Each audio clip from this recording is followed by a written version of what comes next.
أعوذ بالله من الشيطان الرجيم.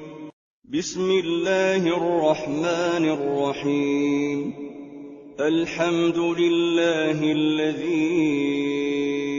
أنزل على عبده الكتاب ولم يجعل له عوجا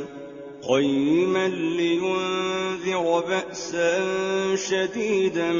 من لدنه ويبشر المؤمنين الذين يعملون الصالحات أن لهم أجرا حسنا ماكثين فيه أبدا وينذر الذين قالوا اتخذ الله ولدا ما لهم به من علم ولا لآبائهم كبرت كلمة تخرج من أفواههم إن يقولون إلا كذبا فلعلك باخع نفسك على آثارهم إن لم يؤمنوا بهذا الحديث أسفا إنا جعلنا ما على الأرض زينة لها لنبلوهم أيهم أحسن عملا وإنا لجاعلون ما عليها صعيدا جرزا أم حسبت أن أصحاب الكهف والرقيم كانوا من آياتنا عجبا إذ أوى الفتية إلى الكهف فقالوا ربنا آتنا من لدنك رحمة وهيئ لنا من أمرنا رشدا فضربنا على آذانهم في الكهف سنين عددا ثم بعثناهم لنعلم أي الحزبين أحصى لما لبثوا أمدا نحن نقص عليك نبأهم بالحق إنهم فتية آمنوا بربهم وزدناهم هدى وربطنا على قلوبهم إذ قاموا فقالوا ربنا رب السماوات والأرض لن ندعو من دونه إلها لقد قلنا إذا شططا هؤلاء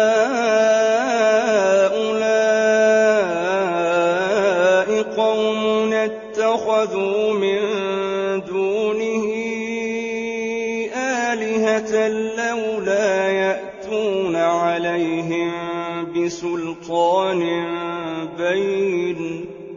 فمن أظلم ممن افترى على الله كذبا وإذ اعتزلتموهم وما يعبدون إلا الله فأووا إلى الكهف ينشر لكم ربكم من رحمته ويهيئ لكم من أمركم مرفقا وترى الشمس إذا طلعت تزاور عن كهفهم ذات اليمين وإذا غربت تقرضهم ذات الشمال وهم في فجوة منه ذلك من آيات الله من يهد الله فهو المهتد ومن يضلل فلن تجد له وليا مرشدا وتحسبهم أيقاظا وهم رقود ونقلبهم ذات اليمين وذات الشمال وكلبهم باسط ذراعيه بالوصيد لو اطلعت عليهم لوليت منهم فرارا ولملئت منهم رعبا وكذلك بعثناهم ليتساءلوا بينهم قال قائل منهم كم لبثتم قالوا لبثنا يوما أو بعض يوم قالوا ربكم أعلم بما لبثتم فابعثوا أحدكم بورقكم هذه إلى المدينة فلينظر أيها أزكى طعاما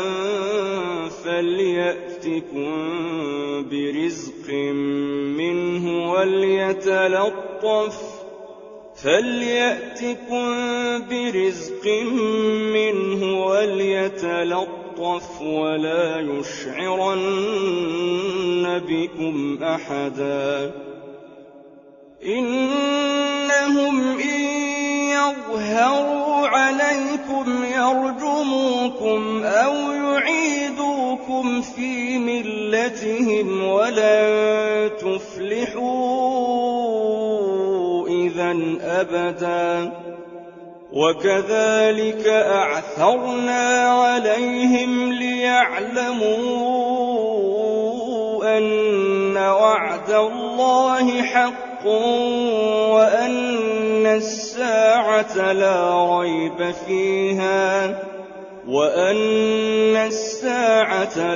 ريب فيها إذ يتنازعون بينهم أمرهم فقالوا ابنوا عليهم بنيانا ربهم أعلم بهم قال الذين غلبوا على أمرهم لنتخذن عليهم مسجدا سيقولون ثلاثة رابعهم كلبهم ويقولون خمسة سادسهم كلبهم رجما بالغيب ويقولون سبعة وثامنهم كلبهم قل ربي أعلم بعدتهم ما يعلمهم إلا قليل فلا تمار فيهم إلا مراء ظاهرا ولا تستفت فيهم منهم أحدا ولا تقولن لشيء إني فاعل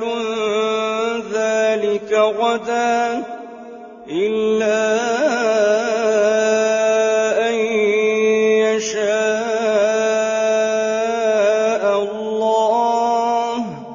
واذكر ربك إذا نسيت وقل عسى أن يهديني ربي لأقرب من هذا رشدا ولبثوا في كهفهم 300 سنين وازدادوا 9 قل الله أعلم بما لبثوا له غيب السماوات والأرض أبصر به وأسمع ما لهم من دونه من ولي ولا يشرك في حكمه أحدا واتل ما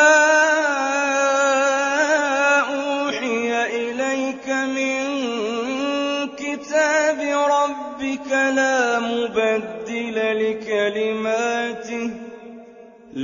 مبدل لكلماته ولن تجد من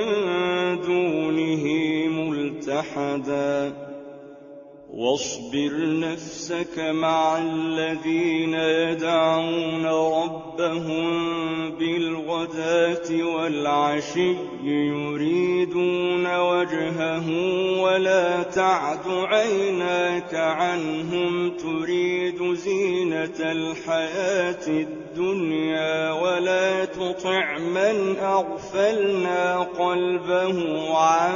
ذكرنا واتبع هواه وكان أمره فرطا وقل الحق من ربكم فمن شاء فليؤمن ومن شاء فليكفر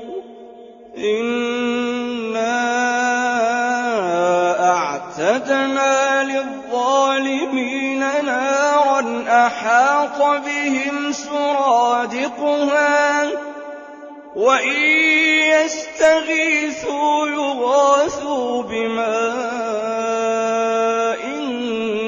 كالمهل يشوي الوجوه بئس الشراب وساءت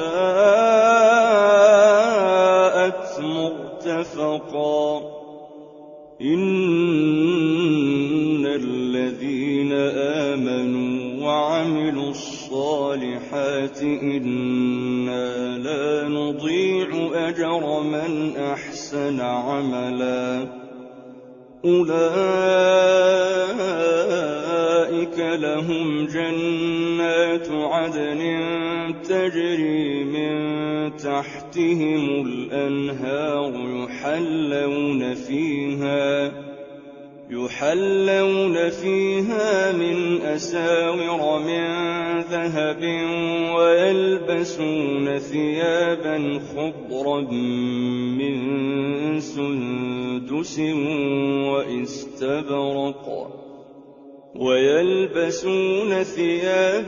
خضرا من سندس واستبرق متكئين فيها على الأرائك نعم الثواب وحسنت مرتفقا واضرب لهم مثلا الرجلين جعلنا لأحدهما جنتين من أعناب وحففناهما بنخل وجعلنا بينهما زرعا كلتا الجنتين آتت أكلها ولم تظلم منه شيئا وفجرنا خلالهما نهرا وكان له ثمر فقال لصاحبه وهو يحاوره أنا أكثر منك مالا وأعز نفرا ودخل جنته وهو ظالم لنفسه قال ما أظن أن تبيد هذه أبدا وما أظن الساعة قائمة ولئن رددت إلى ربي لأجدن خيرا منها منقلبا قال له صاحبه وهو يحاوره أكفرت بالذي خلقك من تراب ثم من نطفة ثم سواك رجلا لكن هو الله ربي ولا أشرك بربي أحدا ولولا إذ دخلت جنتك قلت ما شاء الله لا قوة إلا بالله إن ترني أنا أقل منك مالا وولدا فعسى ربي أن يؤتيني خيرا من جنتك ويرسل عليها حسبانا من السماء فتصبح صعيدا زلقا أو يصبح ماؤها غورا فلن تستطيع له طلبا وأحيط بثمره فأصبح يقلب كفيه على ما أنفق فيها وهي خاوية على عروشها ويقول يا ليتني لم أشرك بربي أحدا ولم تكن له فئة ينصرونه من دون الله وما كان منتصرا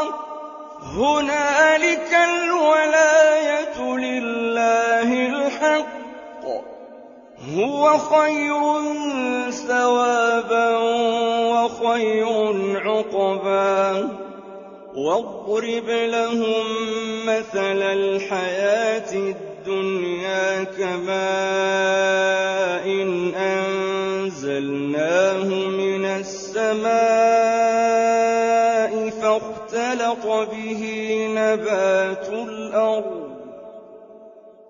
فاختلط به نبات الأرض فأصبح هشيما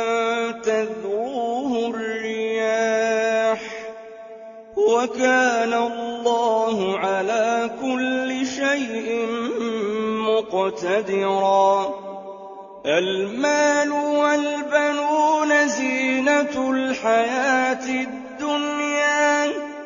والباقيات الصالحات خير عند ربك ثوابا وخير أملا ويوم نسير الجبال وترى الأرض بارزة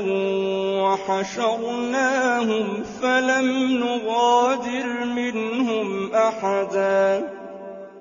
وعرضوا على ربك صفا لقد جئتمونا كما خلقناكم أول مرة بل زعمتم أن لن نجعل لكم موعدا ووضع الكتاب فترى المجرمين مشفقين مما فيه ويقولون يا ويلتنا ما لهذا الكتاب لا يغادر صغيرة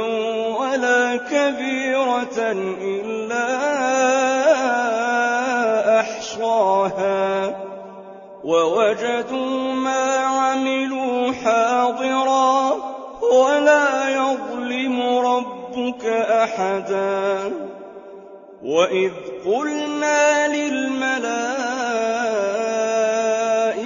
اسجدوا لآدم فسجدوا إلا إبليس كان من الجن ففسق عن أمر ربه أفتتخذونه وذريته أولياء من دوني وهم لكم عدو بئس للظالمين بدلا ما أشهدتهم خلق السماوات والأرض ولا خلق أنفسهم وما كنت متخذ المضلين عضدا ويوم يقول نادوا شركائي الذين زعمتم فدعوهم فلم يستجيبوا لهم وجعلنا بينهم موبقا ورأى المجرمون النار فظنوا أنهم مواقعوها ولم يجدوا عنها مصرفا ولقد صرفنا في هذا القرآن للناس من كل مثل وكان الإنسان أكثر شيء جدلا وما منع الناس أن يؤمنوا إذ جاءهم الهدى ويستغفروا ربهم إلا أن تأتيهم سنة الأولين أو يأتيهم العذاب قبلا وما نرسل المرسلين إلا مبشرين ومنذرين ويجادل الذين كفروا بالباطل ليدحضوا به الحق واتخذوا آياتي وما أنذروا هزوا ومن أظلم ممن ذكر بآيات ربه فأعرض عنها ونسي ما قدمت يداه إنا جعلنا على قلوبهم أكنة أن يفقهوه وفي آذانهم وقرا وإن تدعهم إلى الهدى فلن يهتدوا إذا أبدا وربك الغفور ذو الرحمة لو يؤاخذهم بما كسبوا لعجل لهم العذاب بل لهم موعد لن يجدوا من دونه موئلا وتلك القرى أهلكناهم لما ظلموا وجعلنا لمهلكهم موعدا وإذ قال موسى لفتاه لا أبرح حتى أبلغ مجمع البحرين أو أمضي حقبا فلما بلغا مجمع بينهما نسيا حوتهما فاتخذ سبيله في البحر سربا فلما جاوزا قال لفتاه آتنا غداءنا لقد لقينا من سفرنا هذا نصبا قال أرأيت إذ أوينا إلى الصخرة فإني نسيت الحوت وما أنسانيه إلا الشيطان أن أذكره واتخذ سبيله في البحر عجبا قال ذلك ما كنا نبغ فارتدا على آثارهما قصصا فوجدا عبدا من عبادنا آتيناه رحمة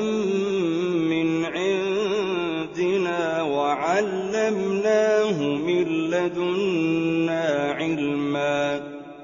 قال له موسى هل أتبعك على أن تعلمني مما علمت رشدا قال إنك لن تستطيع معي صبرا وكيف تصبر على ما لم تحط به خبرا قال ستجدني إن شاء الله صابرا ولا أعصي لك أمرا قال فإن اتبعتني فلا تسألني عن شيء حتى أحدث لك منه ذكرا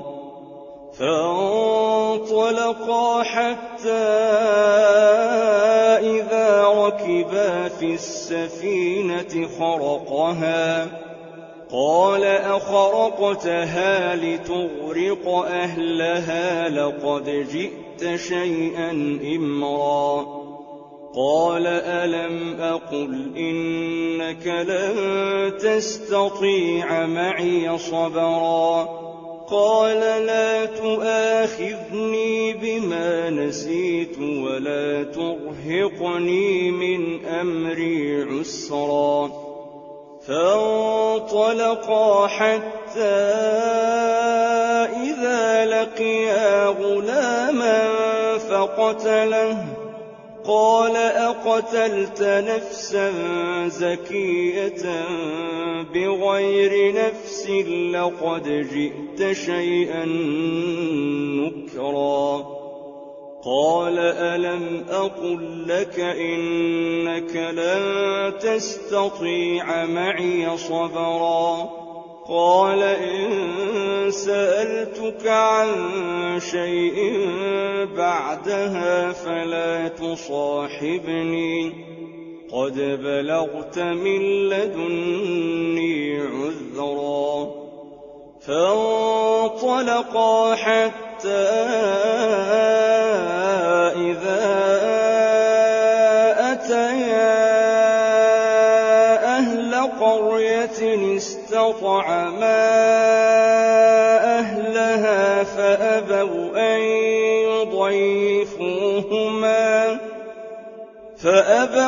أن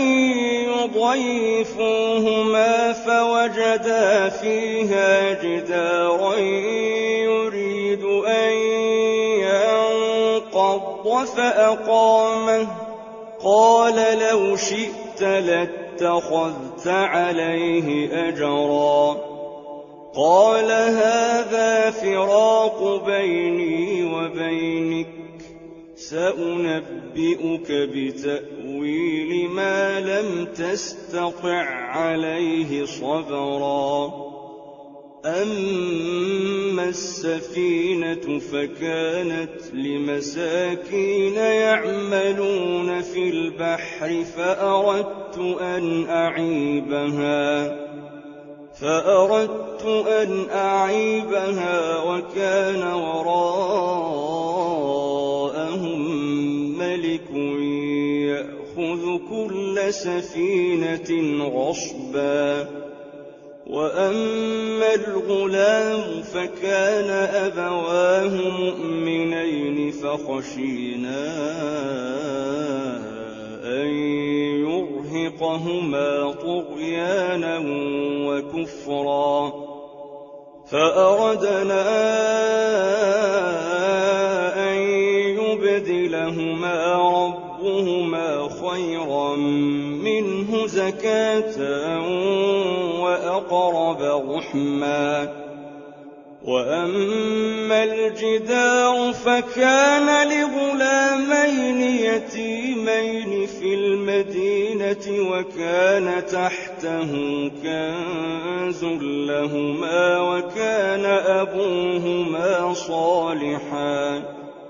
وكان أبوهما صالحا فأراد ربك أن يبلغا أشدهما ويستخرجا كنزهما رحمة من ربك وما فعلته عن أمري ذلك تأويل ما لم تسطع عليه صبرا ويسألونك عن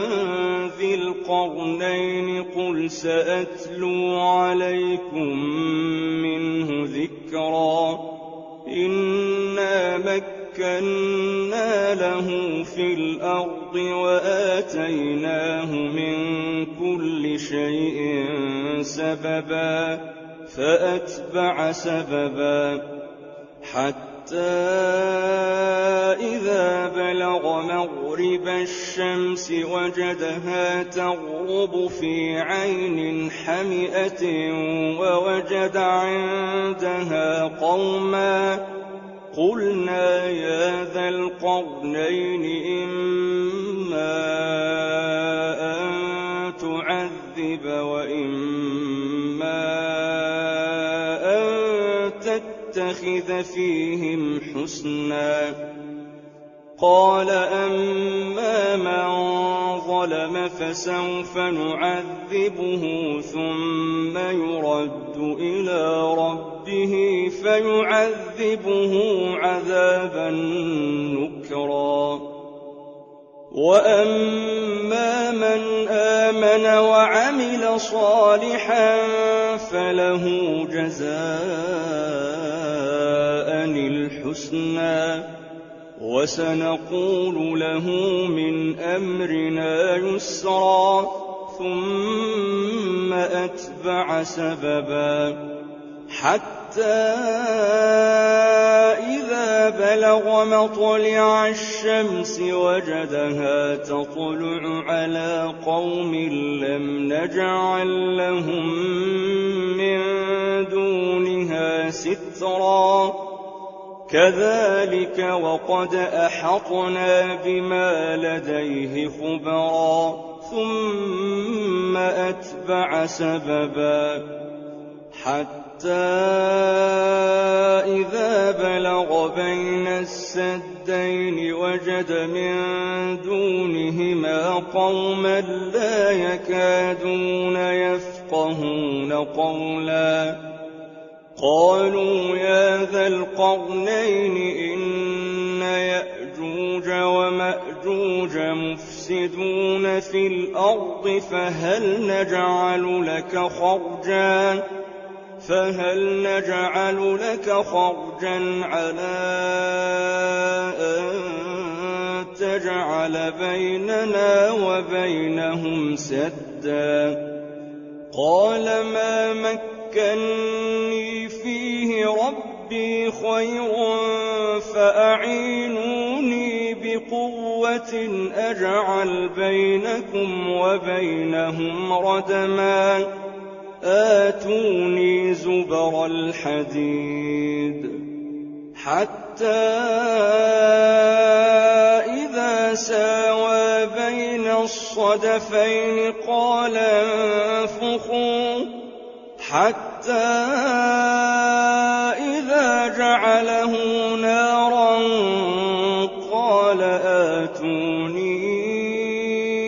أفرغ عليه قطرا فما استطاعوا أن يظهروه وما استطاعوا له نقبا قال هذا رحمة من ربي فإذا جاء وعد ربي جعله دكاء وكان وعد ربي حقا وتركنا بعضهم يومئذ يموج في بعض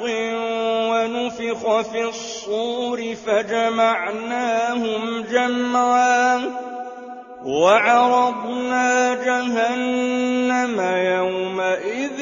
للكافرين عرضا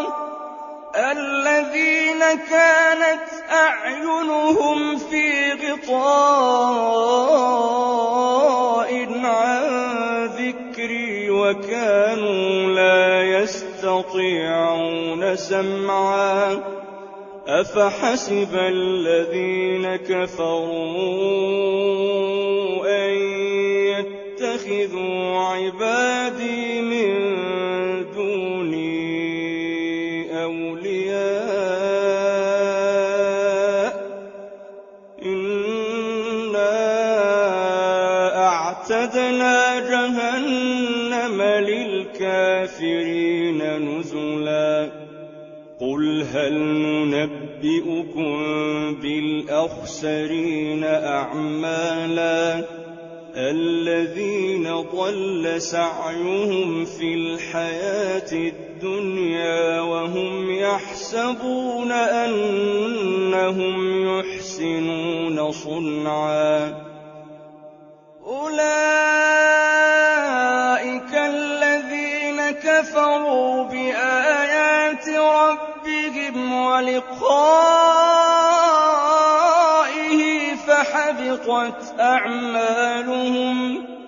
فحبطت أعمالهم فلا نقيم لهم يوم القيامة وزنا ذلك جزاؤهم جهنم بما كفروا واتخذوا آياتي ورسلي هزوا إن الذين آمنوا وعملوا الصالحات كانت لهم جنات الفردوس نزلا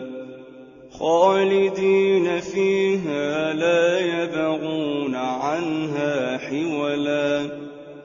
قل لو كان البحر مدادا لكلمات ربي لنفد البحر قبل أن تنفد